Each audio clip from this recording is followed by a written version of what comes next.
In this tutorial, I'll show you how to turn on the SafeSearch filter in Google Chrome. If you want to filter explicit content from Google search results, this guide will help you enable SafeSearch in just a few simple steps. First, open Google Chrome on your computer and go to Google Search. Make sure you're signed in to the Google account where you want to enable SafeSearch. Next, click Settings at the bottom right of the Google search page, then select Search Settings. You can also search for Google SafeSearch settings to open the same page. Under the SafeSearch section, you'll see options such as Filter, Blur, and Off. To block explicit images, videos, and text from your search results, select Filter.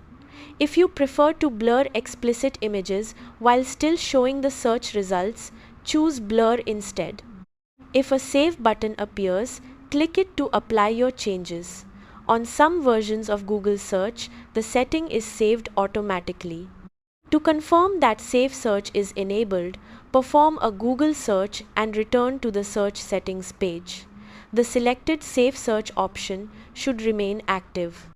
If you can't change the setting because it's locked, your Google account, school, workplace, or parent may have restricted SafeSearch. In that case, you'll need to contact the administrator to make changes. That's how to turn on the SafeSearch filter in Google Chrome. Thanks for watching.